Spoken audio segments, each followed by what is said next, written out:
여러분 안녕하십니까. 이루어진다 라이브 김대홍입니다. 민족 최대의 명절 추석이 이제 열흘 앞으로 다가왔습니다. 하지만 명절 분위기가 예전 같지 않다는 분들 많으실 겁니다. 정부가 추석을 앞두고 성수품을 역대 최대 규모로 풀고 각종 할인 지원 정책도 내놨지만 소비자들이 느끼는 체감 물가가 여전히 높기 때문입니다. 오늘 이루어진다 라이브에서는 추석을 앞두고 최상목 부총리 겸 기획재정부 장관과 함께 민생경제 회복, 특히 체감 경기를 높이기 위한 정부의 경제 정책을 꼼꼼히 따져보겠습니다. 먼저 관련 영상 보시고 대담 이어가겠습니다.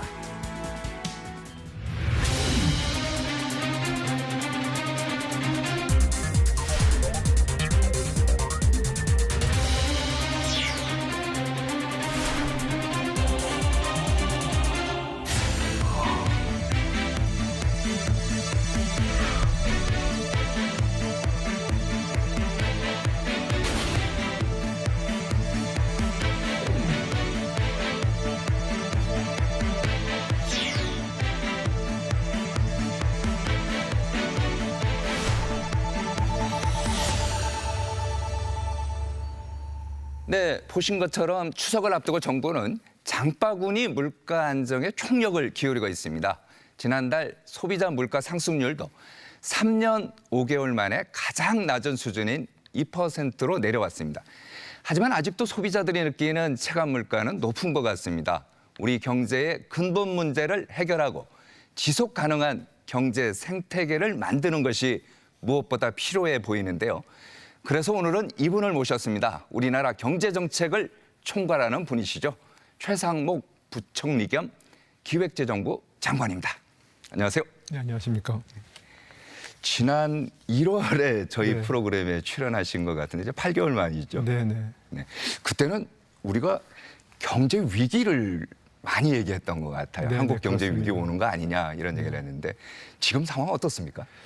그 당시는 우리가 이제 2022년, 23년 상황이 대내의 어떤 복합 위기 상황이었습니다. 네. 그래서 이제 위기 극복이 최대의 화두였고요. 그래서 저희가 뭐 아시겠습니다만 물가, 그다음에 환율, 또 금융시장, 또 수출도 급감하고 무역 수지도 최대 적자였는데 작년 상고라고 해갖고 뭐 그때 그렇죠. 그랬었습니다. 근데 1월 달은 이제 저희가 약간의 수출이 좀 회복 조짐이 좀 있을 때였고 네. 이게 계속 되겠느냐는 의구심이 있었던 맞습니다. 상황이었습니다. 그리고 아직도 물가가 높은 수준이기 때문에 물가의 전쟁. 그다음에 윤석열 정부가 들었을 때는 그 코로나로 인한 어떤 유동성 파티가 있었는데 그동안에 그렇죠. 그러니까 국가 채무라든지 가계부채, 뭐 부동산 PF 대출 이런 게 급증했었거든요, 그동안. 근데 그것이 이제 유동성 파티가 끝난 상황이었기 때문에 이게 그래서 아직까지 그 유동성 이슈가 남아있지 않습니까? 이걸 어떻게 관리해야 되냐. 그래서 부채와의 전쟁, 네. 고물가와의 전쟁, 그다음에 이게 뭐 이런 좀 네. 그런 상황이었습니다. 네네. 네. 자, 그러면 이제 추석 앞두고 이제 이 프로그램 보시는 시청자분들께서도 이제 관심 많은 게 정부가 내놓은 민생 대책 어떤 게 있느냐 이렇게 하는데 저희 경제부 기자가요. 이게 좀 정리를 했어요. 네네. 먼저 한번 보시고 네, 그러시죠. 얘기 나누겠습니다. 네네. 정부가 발표한 추석 민생 안정 대책의 핵심은 명절 물가를 3년 전 수준으로 되돌리겠다는 겁니다. 우선 20대 성수품을 역대 최대 규모인 17만 톤 공급하기로 했습니다. 특히 배추와 무의 경우 추석 3주 전부터 하루 평균 700톤씩 모두 12,000톤 공급할 예정입니다. 올해 가격이 급증했던 사과와 배는 보통 때보다 3배 이상 공급하고 수입 과일 10종에 대한 할당 관세도 연말까지 연장하기로 했습니다. 할인 판매 지원에도 역대 최대 규모인 700억 원을 투입합니다. 정부의 할인 지원에 업체별 자체 할인까지 더하면 농산물의 경우 최대 50%, 수산물은 최대 60% 저렴하게 살 수 있을 것으로 보입니다. 정부는 이와 함께 소상공인과 중소기업의 역대 최대인 43조 원 대출과 보증을 공급해 명절 자금이 원활하게 돌 수 있도록 할 계획입니다. 전통시장 상인에게는 총 50억 원 규모의 성수품 구매 대금 융자를 지원합니다. 추석을 계기로 국내 관광을 활성화하기 위한 대책도 발표됐습니다. 정부는 비수도권 숙박 쿠폰을 50만 장 배포하고 정부와 기업이 근로자에게 여행 경비를 보태주는 휴가 지원 사업 대상도 5만 명 추가 모집합니다. 추석 민생 대책 참 많은데 아마 이 프로그램 보시는 시청자분들께서는 이런 얘기도 하실 수 있을 것 같아요. 명절 두면은 항상 나오는 레퍼토리 아니냐. 네네. 뭐 역대급 강조하지만 실상은 재탕, 삼탕 아니냐 이런 얘기도 하는데 이번 대책의 특징이라고 할까요? 과거와의 차이점 뭐가 있을까요? 뭐 일단 정부가 매년 이 명절 특히 추석과 관련돼서는 뭐 민생 대책을 내왔습니다. 네. 그래서 큰 틀에서 이렇게 언뜻 보시면 비슷하다고 생각하실 수 있는데 지금 현재 저희 내수나 민생 상황을 보시면 이제 물가 상승률 자체는 지금 8월 달에 2%대까지 안정화됐지만 또 국민들의 어떤 체감 물가, 먹거리 물가는 아직 지금 불안하거든요. 그렇죠. 그래서 이번에는 이제 저희가 좀 더 자신감을 갖고 그 추석 성수품을 한 20개 정도 정했는데 네. 이 물가가 2021년 수준. 2021년 이요? 네, 2021년이라는 게 이제 고물가 전이거든요. 그렇죠. 네, 그 수준 이하로 좀 관리를 하겠다.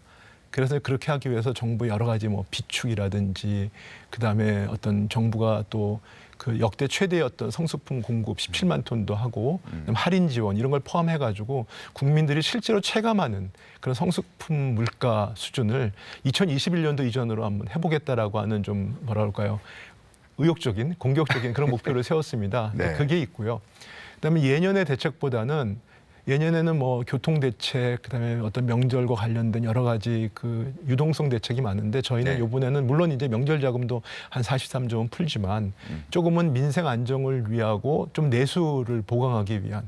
그러니까 지금 현재가 수출이 호조세지만 수출이 민생 부분에 우리 내수 부분에 확산되는 속도가 기대보다 빠르지 않습니다. 그래서 정부는 그걸 이번 추석 명절을 통해 가지고 그 속도를 좀 확 당기기 위해서 이번에 뭐 저희가 뭐 숙박 쿠폰도 예년보다 많이 50만 장, 그다음에 온누리 상품권 부분, 그다음에 소상공인 대책들을 발표한 것도 조기 집행을 하기 위한 것들, 네. 그다음에 공공 부문에 대한 어떤 요즘 건설 투자도 좀 아무래도 좀 위축이 되는 부분이 있기 때문에 공공 부분 의 어떤 건설 투자 부분도 저희가 지금 5조 원 정도 확대한다든지 그래서 내수나 민생 부분에 좀 더 주안점을 두었다고 볼 수 있습니다. 알겠습니다. 그러면 이제 정리하면 이거네요.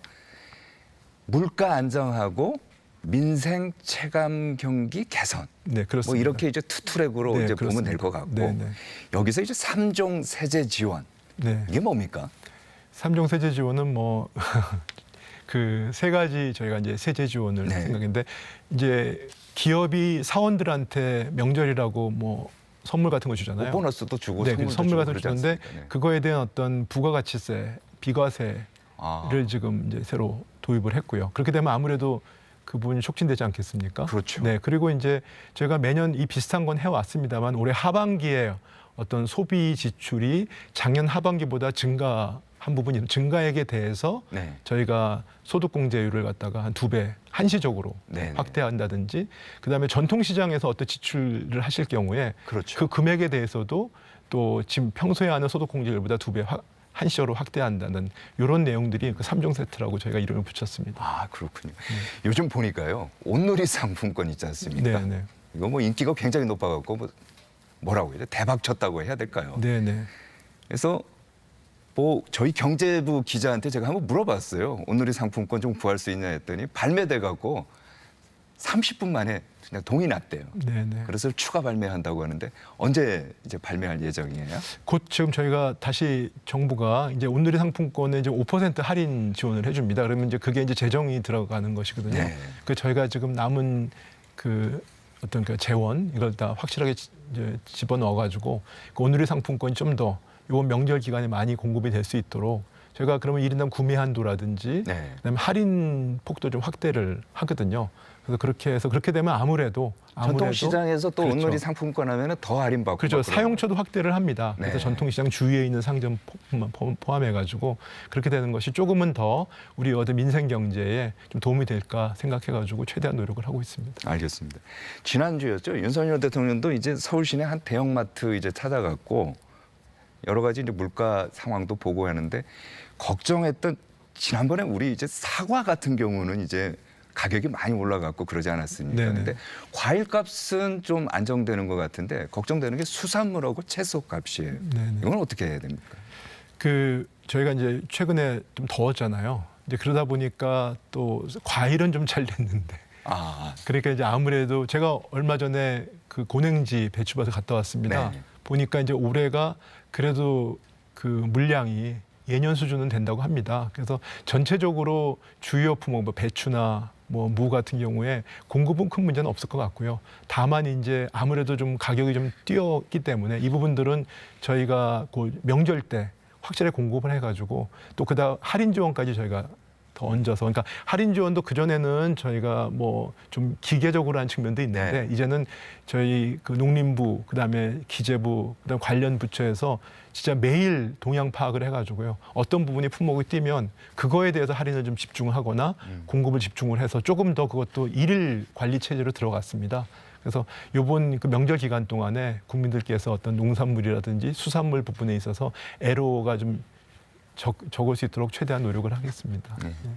자, 이제 추석 민생 대책은 뭐 이 정도 하고요. 네. 좀 저희가 이제 부총리가 나오셨기 때문에 네네. 좀 거시적으로 네. 우리 경제를 좀 이제 살펴봐야 될 것 같은데, 좀 전에 말씀하신 것처럼 우리 경제 상황이 많이 나아지고는 있는 것 같긴 한데 네. 좀 더 구체적으로 설명해 주시죠. 네, 아까 말씀드린 것처럼 기본적으로 지금 현 경제 상황은 이제 우리가 2022년하고 23년에 그 대내 복합 위기 상황은 지금 벗어났다라고 네. 이제 말씀드릴 수 있고요. 다만 그 위기 상황의 후유증, 그러니까 뭐 최근에 물가가 떨어집니다만 고물가라든지 고금리 이런 영향으로 민생의 어려움은 지속되고 있습니다. 그게 이제 안타까운 현실인데, 그러다 보니까 그동안에는 저희가 수출도 급감했었고 뭐 무역 수출도 적자가 확대됐는데 이제는 11개월 정도 수출이 지금 플러스고 그다음에 15개월 무역 수지가 지금 네. 플러스입니다. 그래서 굉장히 좋은 징조잖아요. 그러니까 위기를 벗어난 건데 이런 수출 호조가 좀 내수 쪽으로 이게 영향을 줘야 되는데 내수나 민생이 좀 그 온기가 확산이 돼야 되는데 이 확산 속도가 저희가 생각했던 것보다 조금 더딥니다. 왜 더딘 것 같아요? 그게 이제 아직도 고금리, 고물가 부담이 누적이 돼가지고 그 부분이 이제 아무래도 어려운 거 아니겠습니까? 그러다 보니까 설비 투자, 그러니까 보통 보면은 그 수출이 좋아지면 기업들이 실적이 좋아지니까 아무래도 투자가 좀 좋아집니다. 그렇지 않겠습니까? 그래서 투자가 좋아지면은 결국은 그게 이제 소비로 영향을 주게 되거든요. 그렇죠. 여러 가지. 근데 투자까지는 와 있습니다. 어느 정도는. 설비 투자가 최근에 한 2달 정도 플러스고요. 그 다음에 그 소비 중에서도 서비스 소비는 그래도 지표가 좀 괜찮은데 특히 안 좋은 게 이제 재화 소비입니다. 그래서 내구재 소비가 어렵고요. 그래서 네. 결과 저희가 보면은 저소득층, 소상공인, 그 다음에 내구재 소비, 그 다음에 이제 건설 투자 부분이 저희가 수주가 좀 부진했기 때문에 건설 투자 이렇게 요즘 요 부분이 좀 어려움이 있습니다. 그래서 저희가 그런 부분들, 그러니까 민생과 내수의 부문별로 진단을 해가지고요, 진단에 맞춤형 그런 처방들을 지금 준비를 하고 지금 시행을 하고 있습니다. 네. 지금 이제 말씀하신 거 보면은 내수 얘기하는데 저희가 이제 소매 판매 관련된 그래픽을 하나 만들어 봤어요. 네네. 한번 보여주시겠습니까? 네네. 이게 보시는 것처럼 지난달 소매 판매는 전달보다 1.9%, 그러니까 2% 가까이 이제 줄었고요. 거의 코로나19 팬데믹 때 상황과 이제 비슷한 수준이라고 합니다. 자, 이거 내수 상황, 소매 판매 이런 걸 이제 좀 올려야 될 거 아닙니까? 네네. 어떻게 해야죠? 그게 상당히 어려운 과제입니다. 왜 그러냐면은 아무래도 소비가 늘려면 소득이 늘어야 되지 않겠습니까? 그렇죠. 네, 그래서 소득이 늘려면은 이제 경제가 활성화돼야 되는데 이제 어느 게 앞뒤냐에 따라서 우리가 얘기가 달라질 수 있지만 최근에 그래도 좋은 소식은 저희가 물가가 조금 안정이 되니까 그 2, 4분기, 그러니까 이미 지났지만 네. 상반기 중에 2, 4분기에 실질 임금과 실질 소득이요. 그러니까 이제 물가 상승률을 감안한 그런 임금과 소득 증가율이 플러스로 전환이 됐습니다. 플러스로. 네, 처음으로. 네. 그러니까 지금 하반기 와서는 물가가 좀 더 안정세로 가고 있고 네. 기업들의 어떤 실적이 좀 개선이 되고 있으니까 하반기는 아무래도 실질 소득과 임금이 좀 더 개선될 거로 기대할 수 있습니다. 그렇게 되면 이런 걸 기반으로 해서 많은 기관들이 속도의 차이는 있지만 정도의 차이는 있지만 상반기보다는 하반기보다는 내년이 그런 어떤 내 소비의 증가율이 더 확대될 거로 지금 조심스럽게 전망하고 있습니다. 그래서 그렇게 전망하에서 정부의 역할은 그 속도를 좀 더 높이는 것입니다. 그렇죠. 네, 높이는 노력을 하고 있거든요. 그게 이제 체감 경기하고도 연관이 되는 거 아니에요? 그렇습니다. 예, 그래서 그러려면은 일단은 물가 부분에 있어서 최대한 물가 안정 기조를 정착시키는 것이죠. 네. 그래서 지금 일부에서는 뭐 전 국민한테 민생 회복을 위해서 25만. 어떤 일률적으로 네. 돈을 지급하자라고 네. 그런 방안이 제시되는데 저희가 보기에는 지금 상황은 그 일부는 옮기기를 느끼고 있고 또 상당 부분의 민생들은 어렵지만 저희 부문별로 진단을 해서 진단에 따른 처방과 맞춤형 대책이 필요하고요.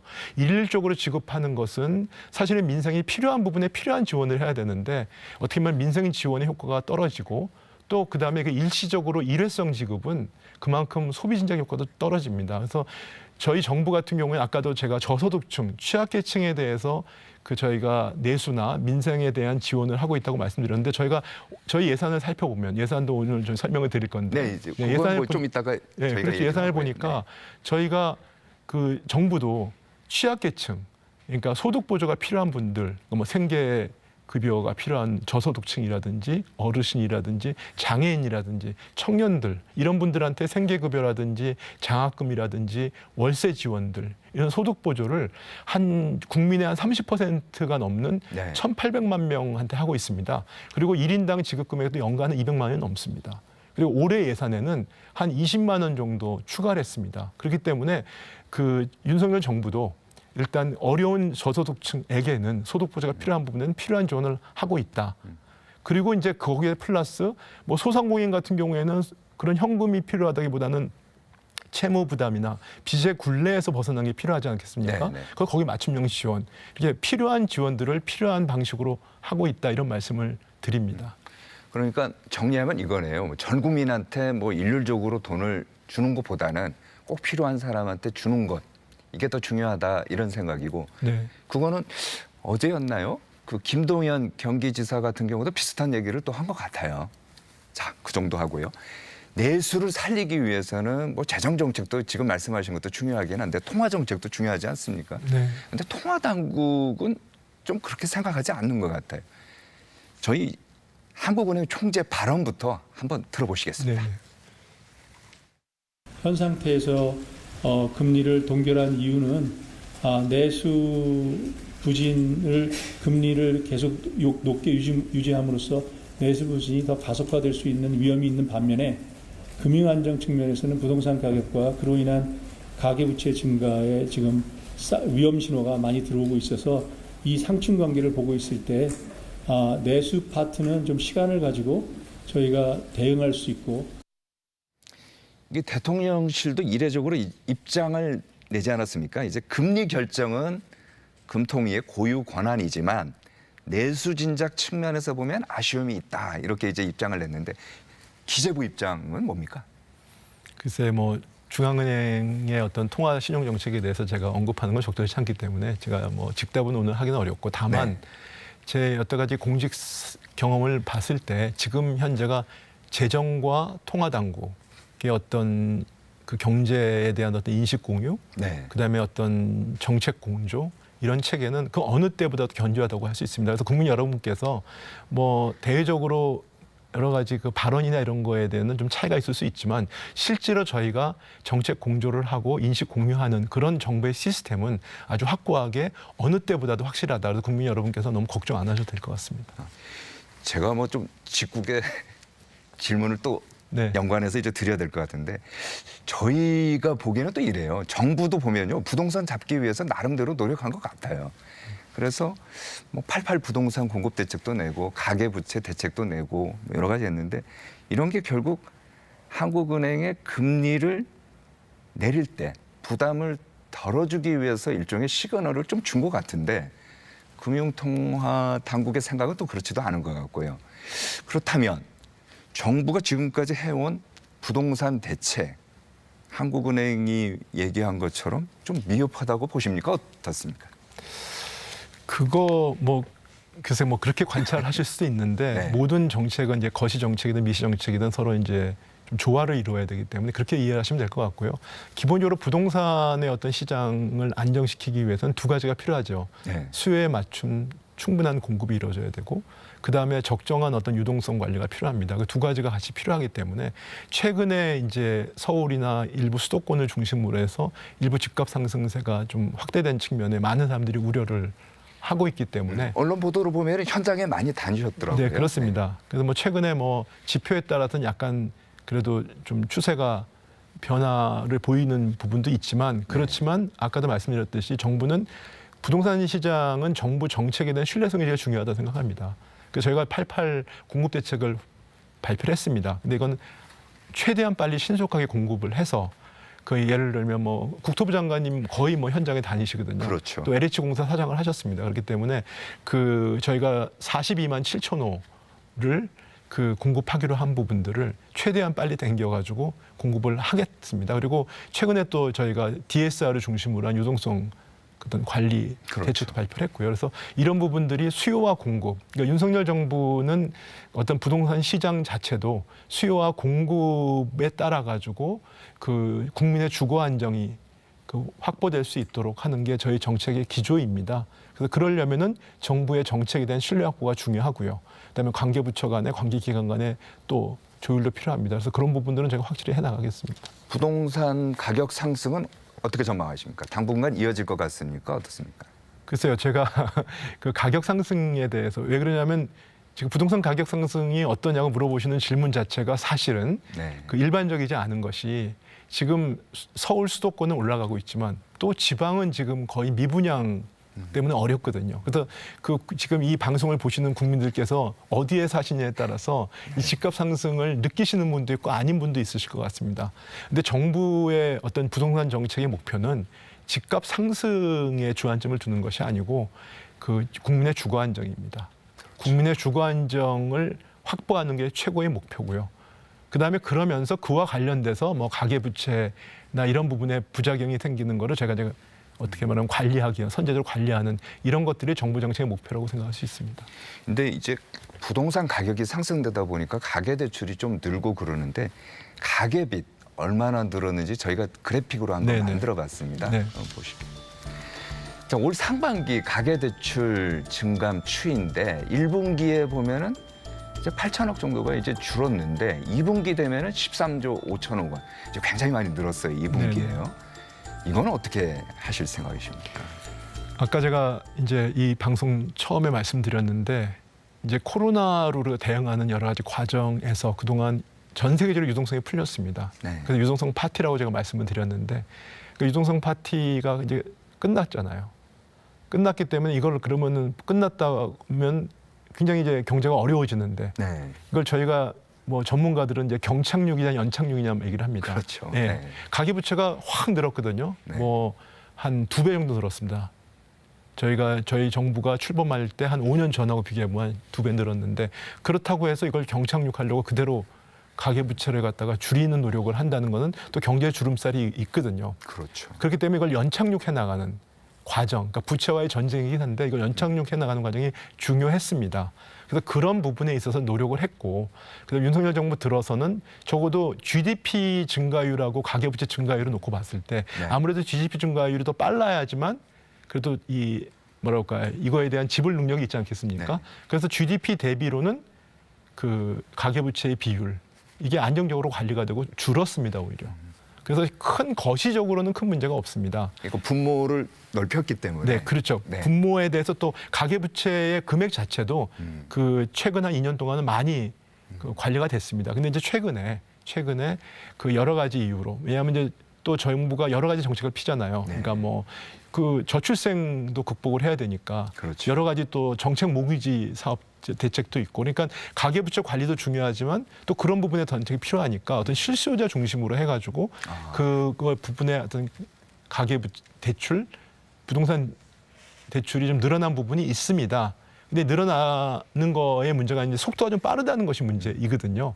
그래서 그 부분의 속도에 대해서 저희가 이제 문제 의식을 갖고 있기 때문에 그 속도를 조절하고 적정한 어떤 유동성 관리 라는 측면에서 저희가 대책을 마련하고 있고 또 시장과 소통을 하고 있습니다. 그 일각에서 얘기하는 지금 말씀하신 저금리 정책 대출 때문에 부동산 정책이 실패했다. 이런 건 아니네요. 그렇죠? 그거는 뭐 너무 한쪽만 보시고 하시는 말씀이고요. 저금리 대출이라고 하는 게 정책 모기지 대출이잖아요. 근데 정부 역할이라는 게 뭐 부동산 시장의 안정적인 관리도 주거 안정도 중요하지만 또 저출생 대책이라든지 다른 또 정책 목표도 있지 않겠습니까? 네. 같이 조화를 이뤄 나가는 과정에서 저희 균형을 잡아 나가는 과정이다. 뭐 이렇게 이해하시면 될 것 같습니다. 뭐 관련해서 금융 당국이 보면은 최근에 이제 가계 대출 이제 옥죄는 것 같아요. 이제 좀 타이트하게 잡고 있는데 이러다 보니까 실수요자 있지 않습니까? 집을 네. 진짜 사고 싶어하는 사람들은 오히려 피해를 보는 것 같거든요. 이것도 좀 어떻게 좀 해야 되는 거 아닌가요? 글쎄요. 최근에 뭐 그분에 관심이 많으신데 그 실수요자 이제 저희가 어떤 그 가계 대출에 대한 수요 관리는 과거와 같이 총량 규제가 아닙니다. 뭐 네. 예를 들어서 그냥 금융기관별로 금액을 정한다든지 이렇게 해서 총량 규제하는 것이 아니고 DSR이라고 그래가지고 네. DSR이라는 게 결국은 자기의 어떤 부담, 능력 대비 대출을 받는 거 아니겠습니까? DSR을 중심으로 해서 금융기관들에 대한 어떤 유동성 관리를 하는 것이고요. 구체적인 어떤 현장에서의 어떤 대응은 금융기관이 자율적으로 할 수밖에 없습니다. 네. 현장이 제일 잘 아니까요. 네. 근데 이제 그런 과정에서 과거보다 그런 어떤 DSR 규제를 관리를 강화할 때는 과거보다 조금은 뭐 대출 금액이 줄어드는 그런 실수요자가 있을 수는 있겠습니다만 그거는 저희가 실수요를 규제하기 위한 것이 아니고 전반적으로 금융기관과 우리 그 금융 시스템에서 그 능력 대비 그 가계대출 증가를 안정적으로 관리하는 그런 결과이고요. 그래서 그런 그 현장의 어떤 상황은 그 금융기관들이 그 여러 가지 탄력적으로 운영할 수 있을 거라고 생각합니다. 네. 자, 이제 화제 좀 바꿔갖고 이제 물가 얘기 좀 전에 이제 부총리께서도 얘기를 했습니다만 지난달 이제 소비자 물가 상승률이 2%로 이제 굉장히 안정세를 유지하고 있는데 저희가 이제 품목별로요 주요 품목별로 소비자 물가 상승률을 한번 조사를 해봤어요. 네. 한번 보시겠습니다. 네. 주요 품목별 소비자 물가 상승률인데 전체는 2%. 이게 이제 7월하고 8월 색깔을 달리해서 이제 비교를 했는데요. 네. 이게 좀 줄어들었기는 합니다. 근데 이제 보면은 농산물이 이제 크게 줄었고 석유 제품 같은 경우가 이제 크게 줄어든 것 같아요. 그런데 그래픽에서 이제 보시면 아시는 것처럼 이제 수산물 좀 올랐고요. 가공식품, 외식 이건 큰 변동이 없고 결국 이런 것들 때문에 아직 소비자들이 체감으로 물가가 내렸다는 거를 잘 모르는 거 아닌가요? 어떻습니까? 네, 뭐 그렇습니다. 저희가 이제는 그동안에는 워낙 소비자 물가 지수 자체가 높았기 때문에 조금은 지수 관리라는 측면, 그다음에 또 거시적인 어떤 물가 관리가 좀 더 주안점이었는데요. 이제는 어느 정도 그 하반기에는 저희가 왜 그러냐면 근원 물가라는 게 있습니다. 근원 물가라는 거가 어떻게 말하면 물가의 흐름의 어떤 추세를 나타낸다고 볼 수 있는데 근원 물가도 2.1%입니다.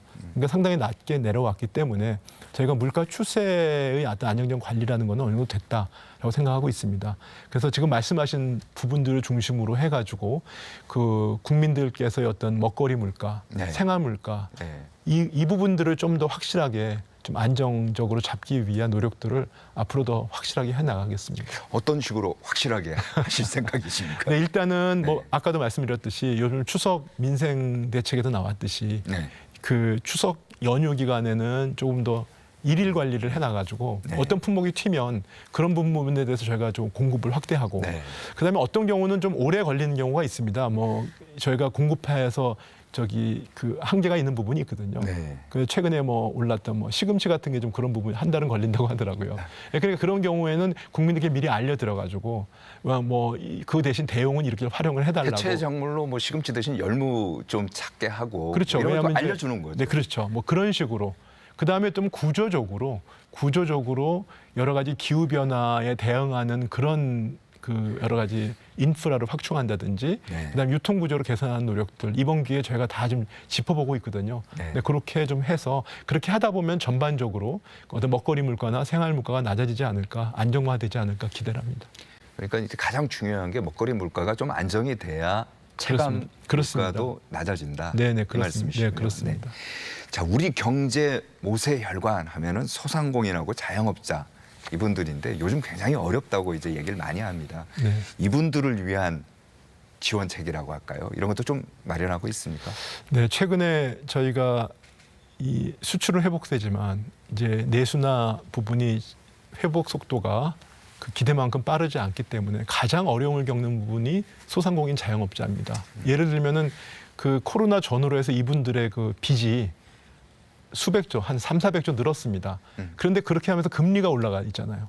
그러니까 이분들은 그 빚의 굴레나 그 금융비용 부담으로 눌리는 어려움은 굉장하다고 할 수 있습니다. 그리고 그렇죠. 게다가 매출은 그렇게 크게 늘지 않고 오히려 줄었던 측면이 있기 때문에 그래서 어렵습니다.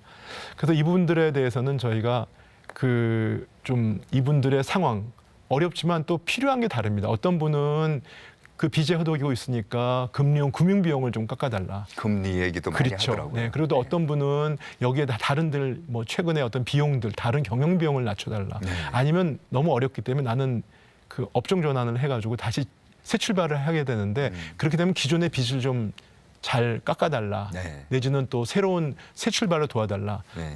또 어떤 분은 조금 더 내가 성장하게 해달라. 뭐 여러 가지 수요가 많습니다. 그래서 요번에 저희가 소상공인 자영업자 종합대책을 발표를 했는데요. 발표를 하는 내용에는 아까 말씀드린 것처럼 그 정부가 드리고 있는 정책 대출과 보증부 대출의 상환기간 연장한다든지 저금리로 갈아타게 해드린다든지 이런 부분들에 대한 금융비용 완화 대책과 네. 그다음에 그 배달 택배료가 최근에 좀 많이 늘었습니다. 그래서 전체적으로 한 60만 원 연평균 늘었더라고요. 아, 그렇습니까? 네, 근데 그중에 네. 반 정도 한 30만 원 정도로 지원해 드린다든지 그다음에 전기료 지원을 제가 옛날에 발표했는데 너무 대상이 축소됐다고 해서 그분의 대상을 확대한다든지 또 비용을 좀 그 도와드리는 조금이라도 도와드리는 정책.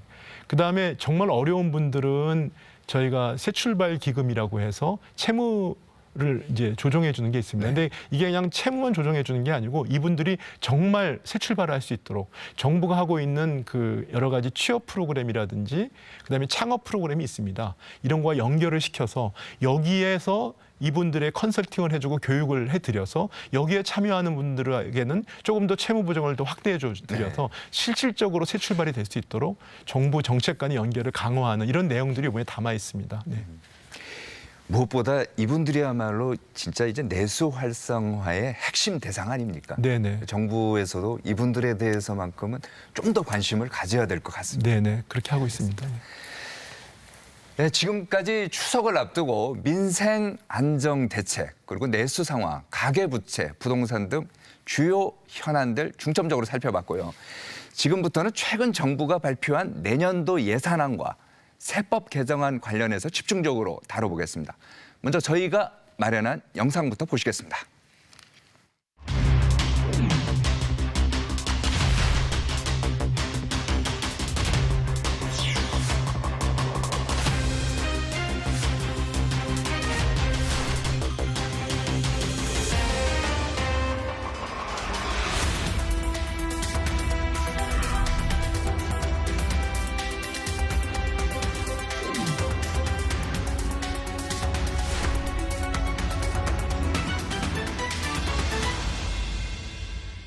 네, 영상으로 보신 바와 같이 최근 정부가 내년도 예산안과 세법 개정안 발표했습니다. 예산안이 긴축 재정 기조를 담고 있는 반면에 세법 개정안은 상속세 최고세율 인하 등 감세안을 담고 있습니다. 지금부터 하나하나 짚어보겠습니다.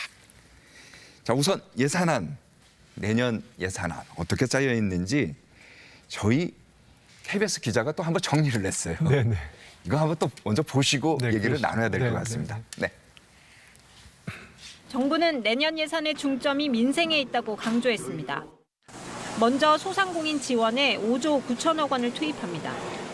이런 현실에서 배달앱 수수료 인상으로 인한 소상공인 부담이 가중되자 정부가 연 30만 원의 배달료를 지원하기로 했습니다. 채무 조정을 돕는 새 출발 기금을 40조 원 이상으로 늘리고 무인 단말기 등의 보급을 확대합니다. 복지제도의 기준선이 되는 기준 중위소득도 6.42% 올렸습니다.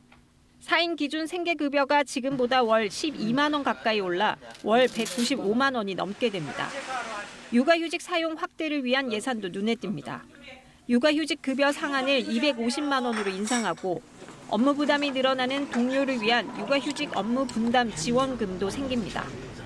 이 같은 저출생 대응에는 19조 7천억 원이 배정됐습니다. 올해 대폭 삭감됐던 연구 개발 예산은 11.8% 증가한 29조 7천억 원으로 편성했습니다. 자, 여러 가지 이제 내년 예산안 저희 경제부 기자가 이제 정리를 잘 했는데 네. 부총리께서 보실 때 그래도 가장 특징적인 거다 하면 어떤 게 있습니까?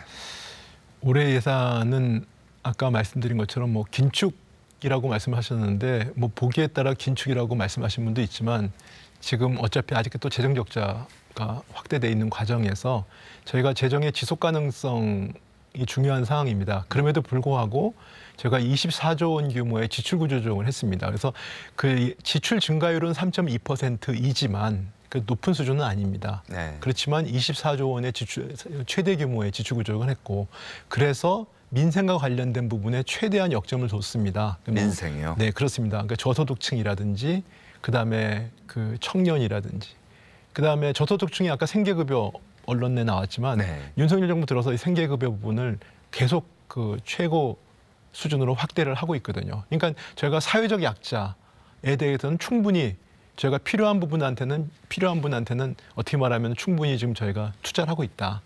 그리고 그다음에 청년에 대해서도 뭐 일자리, 주거, 자산 형성 부분들을 이분들한테도 최대한 지원을 하고 있고 어르신들에 대한 일자리 부분도 그렇고요.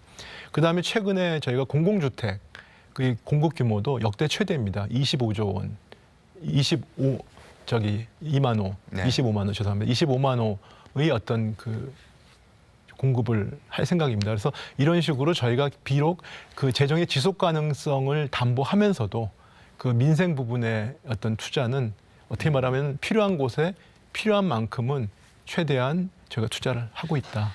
이렇게 말씀드릴 수 있습니다. 알겠습니다. 이제 민생에 역점을 두고 있고 네. 그 내년 예산안 짤 때도 민생 부분을 더욱더 신경을 쓰고 있다. 네, 그리고 아까 말씀드린 것처럼 내수 부분이 네. 그 취약계층을 중심으로 해서 내수가 좀 어려움이 있다고 말씀드렸고 네. 또 소상공인이 어렵다고 말씀드렸습니다. 그래서 이쪽 부분에 저희가 하는 것이 또 경제 활력이나 이런 부분에도 저희가 결국 주안점을 둔 것이기 때문에 재정 지출 증가율보다는 어떤 그 내용을 보시면 그 어떤 민생과 그다음에 경제 활력에 훨씬 더 효과가 더 클 거다라고 기대를 하고 있습니다. 알겠습니다. 자, 그러면 이제 하나하나 주요 항목별로 저희가 좀 살펴보고 싶은데요. 네. 먼저 사회 기반 시설, 네. SOC 예산. 이건 보면은 좀 줄어든 것 같아요. 네, 근데 이제 네. 건설 경기도 안 좋고 하는데 이거 오히려 늘려야 되는 거 아니에요? 그 저희가 이제 SOC 예산이라는 게 보면은 이제 5년 단위로 SOC 사업이 되더라고요. 그래서 이제 어떤 해는 이제 신규 착공이 많으면 네. 아무래도 초반에는 돈이 적게 들고요.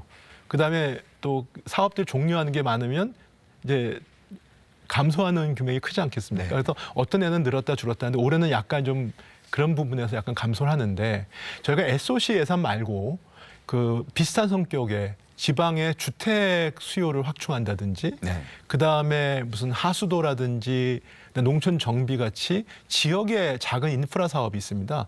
이게 저희가 SOC 예산이 한 1조 원 정도 줄었는데 이쪽이 한 1조 원 넘게 늘었습니다. 네, 그렇게 되면 큰 틀에서 보면 어떤 우리 인프라 투자는 그렇게 줄지 않았다. 네, 이렇게 볼 수 있을 것 같습니다. R&D 예산은 어떻게 됩니까? 이게 지난해였죠. 이제 R&D 네네. 예산 삭감했다가 후폭풍이 이제 크지 않았습니까? 이게 보면은 그 전년도 거의 뭐 이제 원상 회복된 것 같긴 한데 저희가 좀 궁금한 게요. 그때 R&D 예산을 삭감한 이유가 카르텔 얘기를 했던 것 같아요. 그럼 카르텔 이거 다 정리된 겁니까? 어떻게 됩니까? 글쎄, 뭐 저는 R&D 예산을 얘기할 때 복원이란 말을 정확한 표현은 아닌 것 같습니다. 네. 저희가 지금 R&D 예산이 한 30조 가까이 되는데 이게 20조에서 30조 늘어나는 게 한 3년 만에 늘어났습니다. 그렇습니까? 네, 그렇죠. 너무 빠른 시기에 늘었기 때문에 그 는 R&D 예산의 질, 이게 얼마나 효과성이 있느냐에 대한 문제의식은 누구나 가지고 있었습니다. 그래서 저희가 24년도 예산을 편성하는 과정에서는 이런 어떤 그 R&D다운 R&D로 가기 위한 그런 과정이다라고 보시면 될 것 같고요.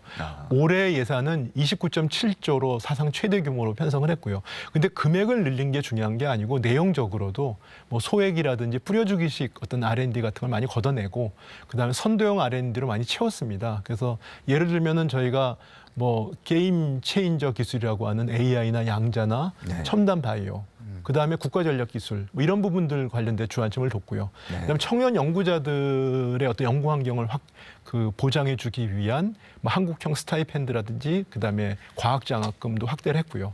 그다음에는 이제 글로벌 어떤 기업들과 글로벌 최고 수준의 어떤 공동 연구라든지 또 국민들의 안전과 관련된 R&D 뭐 이런 부분들을 확대를 했습니다. 그래서 네. 내용적으로는 많은 걸 바꿨기 때문에 이 규모 확대도 중요하지만 규모 확대보다는 이 내용의 어떤 질적인 전환 이런 거를 해보려고 노력을 했습니다. 양보다는 질적으로. 네, 그렇습니다. 알겠습니다.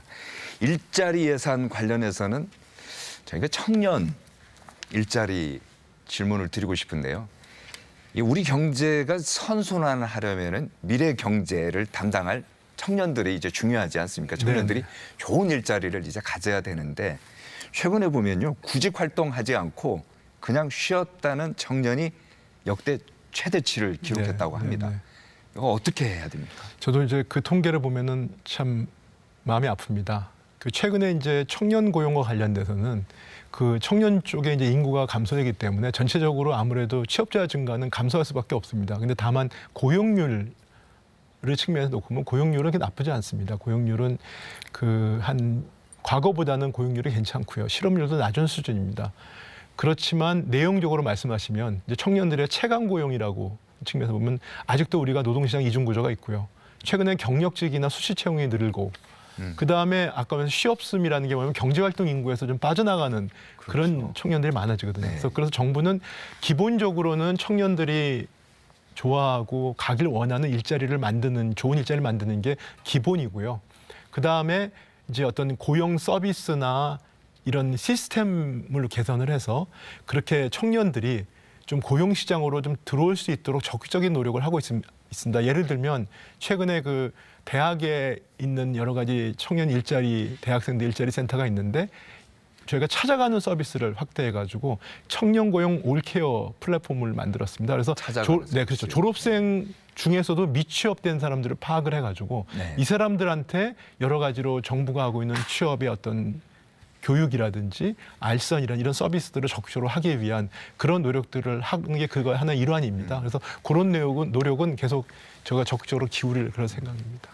윤석열 정부의 특징 중에 하나가 이제 4대 개혁 플러스 하나가 더 있는데 그 하나가 저출생이에요. 네, 그렇습니다. 저희 KBS도 이제 저출생 이거에 대해서는 진짜 많은 프로그램도 만들고 이제 특별 단도 만들고 그렇게 하고 있는데 저출생을 위한 예산이라고 할까요? 네. 내년도 어떤 지원이 있습니까? 이번에 저출생 예산 관련된 부분이 많이 는 품목 중에 하나입니다. 근데 저희가 그동안에는 재정 지원을 많이 했지만 효과성이 떨어졌다는 비판이 있었습니다. 그래서 이번에는 저희가 저출생 그 추세 그 반전을 위한 그런 대책을 마련을 해서 반전을 위한 대책이요? 네, 그렇죠. 그러니까 다시 이제 그래서 그 부분은 저희가 그 일가정 양립 부분, 그러니까 딱 한 3가지 부분에 이제 중점을 뒀습니다. 일가족 양립이라든지, 그 다음에 돌봄, 그 다음에 주거.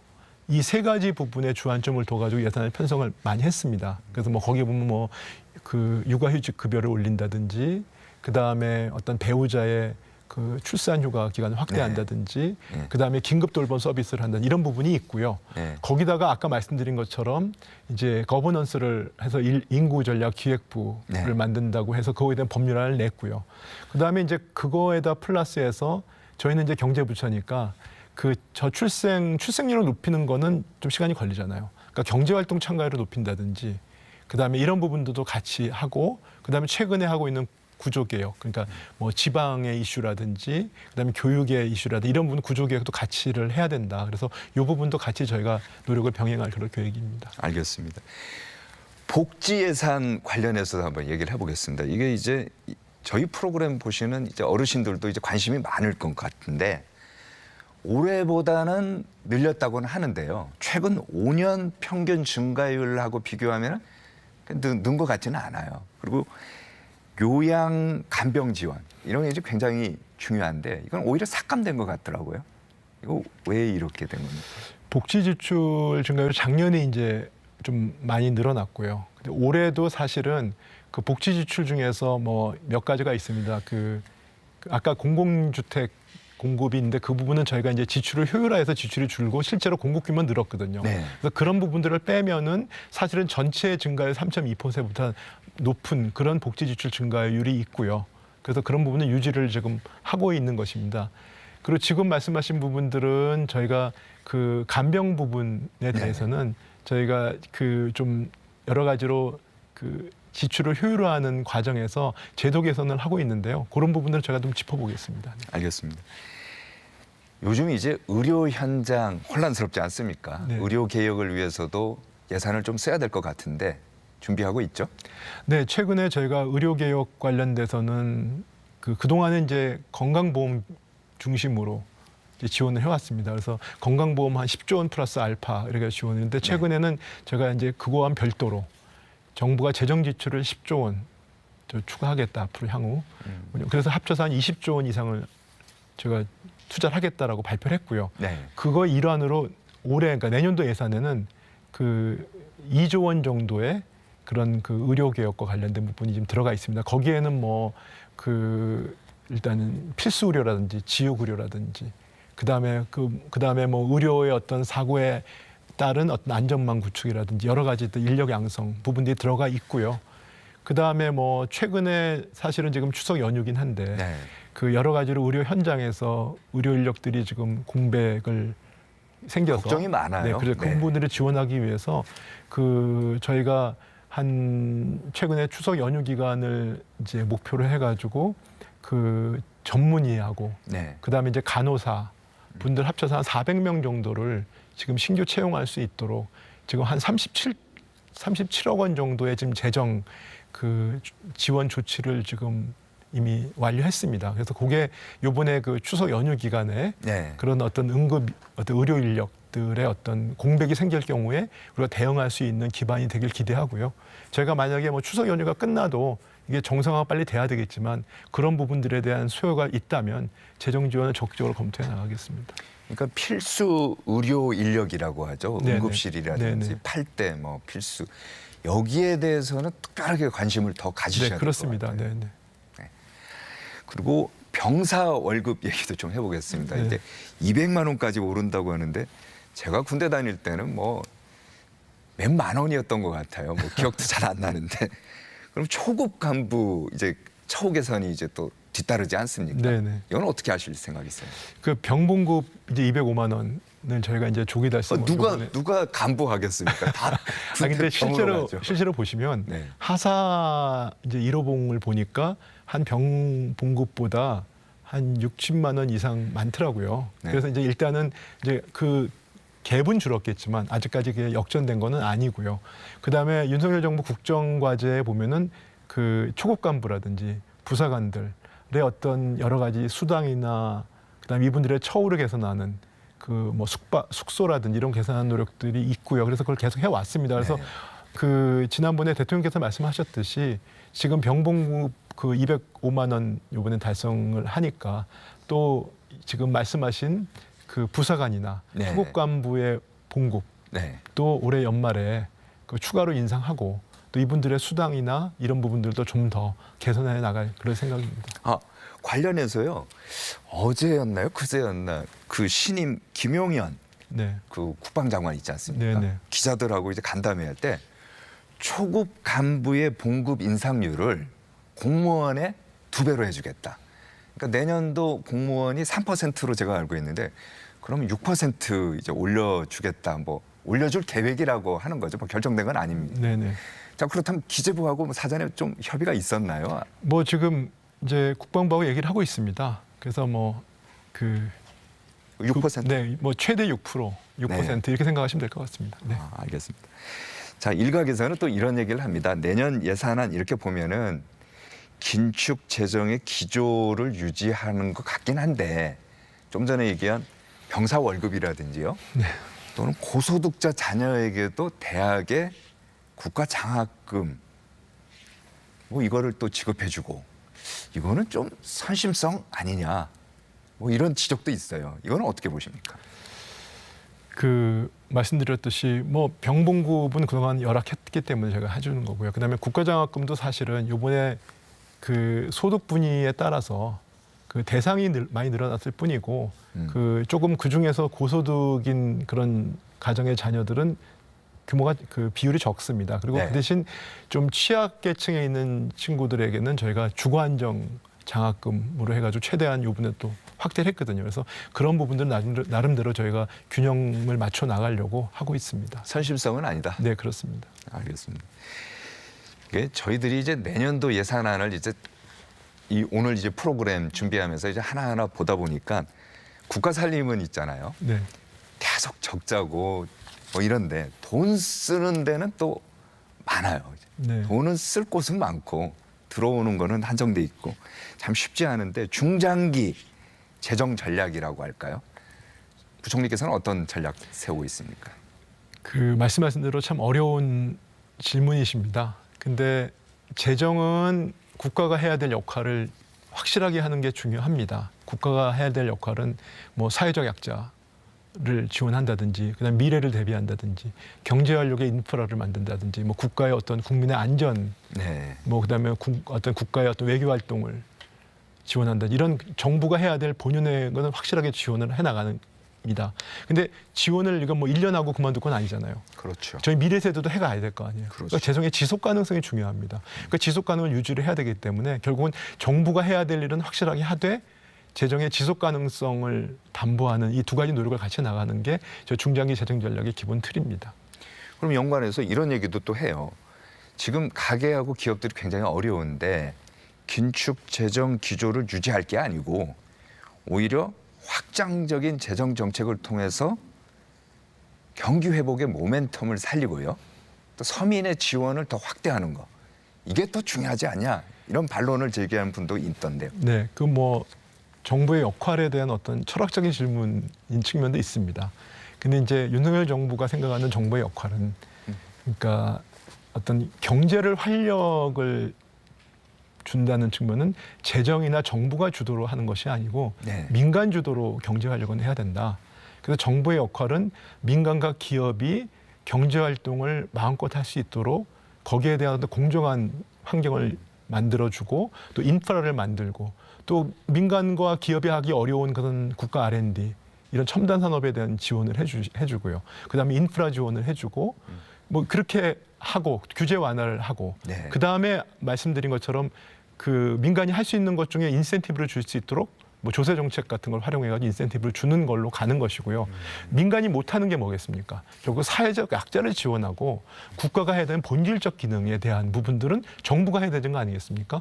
그래서 사회적 약자를 지원하는 거는 저희가 지난 정부나 지지난 정부 어느 정부보다도 어떤 그 복지 지출이나 생계급여는 저희가 확실하게 그 지원을 하고 있습니다. 그래서 몇 번 얘기하셨죠. 그렇죠. 지금요. 네. 그러니까 결국 정부의 역할을 해야 될 부분은 확실히 하고 그다음에 경제 활력 부분은 재정 혼자서 할 수 있는 게 아니고 지속 가능하지도 않습니다. 네. 네, 그래서 그거는 민간 주도로 하면서 국가나 재정은 뒷받침한다 이렇게 생각하시면 될 것 같습니다. 내년 예산안 관련해서 야당이 이제 좀 비판하는 이유 중에 하나가 바로 이거 같아요. 지역화폐 예산이 이제 포함되지 않아서 그런 것 같은데 이재명 대표의 핵심 정책이 바로 지역화폐 사업 아닙니까? 근데 여기에 예산이 지금 안 들어가다 보니까 야당에서 이제 반발이 있고 하는 것 같은데 이거 반영을 안 한 겁니까? 아니면 못 한 겁니까? 이거? 일단은 저희 정부 안에는 담지 않았습니다. 근데 그 이유는 뭐 지역화폐가 어떤 지역의 경제를 활성화한다는 데는 저희도 그 의견이 없습니다. 이견이 없고요. 그렇지만 이제 지역 단위로 볼 때는 어떤 지역 경제 활성화 효과가 있어 보이지만 네. 국가 전체로 놓고 봤을 때 이게 국가 전체의 어떤 국민 경제 전체를 활성화하느냐라는 부분에 대해서는 의견이 다른 것 같습니다.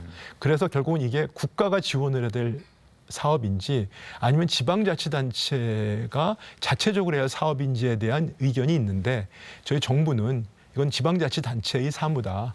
이렇게 보고 있고요. 네, 그렇기 때문에 이번에 그 저희 정부 예산에 담지 않았습니다. 그런데 이러다 보니까 결국 지난주였죠. 민주당이 지역화폐법 개정안을 이제 국회에서 네.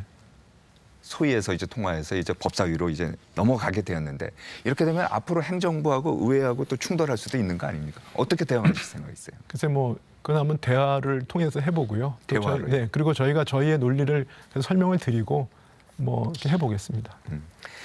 자, 정부가 이제 돈을 쓰려면은 먼저 이제 세금이 이제 잘 걷어들여져야 되지 않습니까? 네, 네.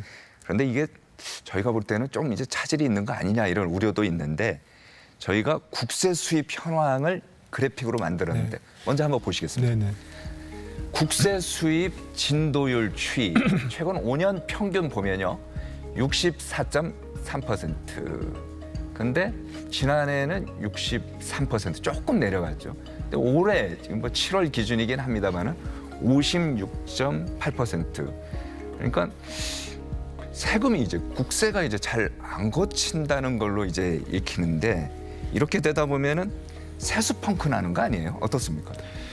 네, 저희가 작년이 대규모 세수 개선이 왔고요. 올해도 지금 아직 추계 중입니다만은 세수 상황이 좋지 않습니다. 근데 그 원인은 아까 모두에 말씀드렸듯이 작년하고 올해의 세수는 특히 2022년과 23년 네. 그런 복합 위기 상황을 반영을 한 것입니다. 그래서 그러다 보니까 기업들의 실적이라든지 자산 시장이 폭락을 해서 그런 부분들에 대한 세수가 예상보다 많이 거치지 못했습니다. 그래서 정부가 사실 그런 부분의 세수 추계에 잘못한 거 아니냐라는 지적이 많이 있는데 그 부분은 저희도 어떻게 말하면은 굉장히 저희가 반성을 하고 있는 부분이고요. 그다음에 이 부분에는 보완을 해 나가겠습니다. 그렇지만 전 세계적으로 코로나 위기 이후에 이런 그 기업의 어떤 실적이라든지 네. 자산 시장과 관련된 세수 추계는 어느 나라든지 어려움을 겪고 있는 건 사실입니다. 뭐 그렇다고 그게 저희의 어떤 세수 추계가 정확하지 못한 것에 그 합리화할 수는 없겠지만 이제 그런 상황을 설명을 드리는 것이고요. 근데 이제 내년 세수 지금 예산을 내년 얘기를 하는 거니까요. 네. 내년 세수는 올해의 그 기업들의 그 세수는 그래도 뭐 어느 정도 그 기업들의 실적은 개선이 되고 있습니다. 그렇기 때문에 저희가 내년도는 올해보다는 어떤 세수 여건이 개선될 거로 기사하고 있고 그 전제로 저희가 이번에 세입 예산안을 냈고요. 저희가 정부가 낸 세입 예산안은 뭐 KDI나 조세연구원이 낸 어떤 세입 추계 예산 추정치하고 거의 네. 비슷한 수준입니다. 그래서 뭐 그렇게 저는 기대를 하고 있습니다. 그런데 이제 저희들도 이제 궁금했어요. 왜 국세 수입이 줄어들었을까? 이렇게 원인을 한번 저희가 이제 분석을 하다 보니까 결국 법인세 같더라고요. 네. 법인세 수입이 이제 감소했기 때문에 그런 것 같은데 그래픽 한번 보여주시겠습니까? 이제 올해 국세 세목별 증감액 이렇게 보면은 국세 수입이 이제 줄어들었죠. 7월까지인데요. 법인세가 이제 많이 줄어든 것 같아요. 15조 5천억 정도 줄어든 것 같은데 이 야당에서는 법인세가 줄어든 이유가 결국 이제 감세 정책, 부자 감세라고 하는데 뭐 이제 감세 정책 때문에 법인세 줄어든 거 아니냐 이런 얘기는 야당 대표 한번 얘기 들어보시겠습니다. 지난해 세수 펑크만 56조 원이 발생했습니다. 올해도 30조 원 안팎의 세수 펑크가 예측되고 있습니다. 앞에서는 재정 건전성을 내세워 서민에 대한 지원을 반대하고 뒤에서는 초부자 감세로 생색내더니 결국 심각한 재정 위기를 초래하고 있습니다. 야당 의견 어떻게 보십니까? 한마디로 말씀드리면은 저희가 세수 결손이 크게 난 거에 대해서는 상당히 송구스럽게 생각을 합니다. 그렇지만 그 원인 자체가 저희가 뭐 법인세율을 낮춰서라든지 그다음에 세법을 개정한 효과 때문에 저렇게 된 거다라고 얘기는 전적으로 동의할 수 없습니다. 네. 왜냐하면 숫자적으로 말씀을 드리면 저기 2022년도에 법인세율을 저희가 이제 좀 낮췄지만 그 효과는 몇 년에 걸쳐서 나타나는 것이고요. 그다음에 작년에 그나 올해에 실제로 이 부분은 이 세수의 부분은 원래 법인세를 낮추게 되면 저희가 예측을 하거든요. 네. 그러니까 그 세수 그러니까 세입 예산에 이미 법인세가 낮춰져서 세입 예산이 그만큼 낮아질 거를 미리 반영을 해 놓습니다. 그 반영을 해놨기 때문에 저희가 세수 결손이라는 거는 세입 예산 대비 결손이거든요. 그렇죠. 그러니까 결손 규모는 아예 저희가 예상하지 못하는 결손을 얘기하는 것이고 그다음에 세제를 바꿈에 따른 어떻게 말하면 감소액은 이미 반영이 돼 있는 것이다. 근데 그 감소액 자체도 저희가 22년도 세법 개정안 전체를 놓고 봤을 때 그거는 그렇게 크지 않습니다. 그렇기 때문에 그 저희가 세법 개정안을 그 어떤 세수법을 그 감세 정책을 함에 따라 가지고 세수 개선이 낮다라는 거는 정확한 표현은 전적으로 아니고요. 그다음에 여기 추가로 소용으로 말씀드리는 거는 정부가 왜 감세를 하느냐. 지금 여러 가지 세원이 부족하고 세수가 뭐 안정이 필요한데 네. 그럼 결국은 세수를 확보하는 정책은 두 가지가 있습니다. 증세라는 방법이 있고요. 세원, 그러니까 세원이 되는, 그러니까 뭐 경제 활력을 해가지고 세원을 확대하는 방법이 있어요. 소득 같은 걸 확대하는 네. 방법이 있습니다. 어느 게 지속 가능하겠습니까? 당연히 후자입니다. 왜냐하면 우리나라의 조세 부담률은 최근에 많이 올라왔습니다. 그래서 OECD하고 비교해 봤을 때 우리나라 조세 부담률은 복지 지출 대비 많이 올라왔기 때문에 네. 국민들은 충분히 세금을 부담하고 계신 겁니다. 전체적으로 봤을 때. 그래서 이걸 증세를 하거나 세율을 올리려면 국민적 합의가 필요합니다. 그러면 지속 가능하고 안정적으로 세수를 확보하려면 결국은 너무 원론이지만 예. 경제 활력을 통해서 세원을 확대하는 수밖에 없고요. 그러기 위해서는 경제 활력을 위한 뭐 규제 개혁이라든지 여러 가지 첨단 산업 지원도 하지만 조세 정책도 가능하면 경제를 활력을 높일 수 있는 그런 방법의 인센티브를 주기 위한 것들을 저희가 많이 하고 있습니다. 뭐 임시 투자세액 공제라든지 그다음에 뭐 그 어떤 소비를 촉진할 경우에 소비가 되면은 어떤 개소세, 그 개별 소비세를 갖다가 그 감면해 준다든지 그다음에 뭐 요번에 그 주택 정책 발표할 때도 네. 재건축, 재개발 관련된 그런 것도 있고 부담금 완화한 것도 있거든요. 이건 입법을 냈습니다. 그래서 국회에서는 뭐 이제 저렇게 좀 저희가 동의하기 어려운 주장보다는 저희가 정부가 경제 활력을 하기 위해서 낸 민생 입법이 있습니다. 네. 민생 입법을 좀 같이 먼저, 네. 그렇죠. 해주시는 게 좀 더 도움이 되지 않을까 생각합니다. 자, 대외 리스크 얘기도 좀 한번 해봐야 될 것 같은데요. 지금 보면은 참 우리나라가 수출 먹고 사는 나라고 이제 대외 리스크 뭐 미국도 지금 선거 있지 않습니까? 중국과의 관계도 있고 대외 리스크 중에서 가장 큰 리스크를 꼽는다면 뭘 꼽을 수 있을까요? 글쎄, 뭐 아직까지는 이제 공급망 분절, 글로벌 공급망 분절상이 계속 가 있는 것이고요. 근데 네. 경제하고 안보가 이제 한 몸이 되지 않습니까? 그래서 국가 간의 어떤 그 안보적인 측면에서의 어떤 충돌이 또 경제에도 급하게 연결을 주기 때문에 불확실성이 커졌다고 볼 수 있습니다. 네. 자, 마지막으로 임기 중에 이것만은 꼭 하고 싶다는 정책이나 이런 게 있다면 어떤 게 있을까요? 짧게 좀 얘기해 주시죠. 네. 그 계속 제가 경제를 총괄하고 있는 장관으로서 그 민생의 어려움을 계속 말씀을 드리는 게 개인적으로 굉장히 송구스럽게 생각합니다. 그래서 일단은 저희가 위기를 이제 극복이 됐고요. 그 다음에 여러 가지로 부채와의 전쟁도 지금 하고 있는 상황이지만 가장 중요한 거는 그 남은 기간 동안에 우리 국민의 어떤 살림살이가 확실하게 나아졌다. 네. 이런 얘기를 듣고 싶은 것이 가장 첫 번째 소망이고요. 두 번째는 결국 미래 세대의 청년들이 희망을 가질 수 있게 우리 경제가 좀 더 지속적으로 그다음에 좋은 일자리를 창출할 수 있게 경제의 역동성을 높이는 그런 기틀을 마련을 하기를 그 개인적으로 크게 소망하고 있습니다. 네, 감사합니다. 이른 아침 출연해 주셔서 고맙습니다. 네, 감사합니다. 네, 이루어진다 라이브 오늘은 여기까지입니다. 시청해 주신 여러분 감사합니다. 다음 주는 추석 연휴로 한 주 쉬고요. 그 다음 주에 뵙겠습니다.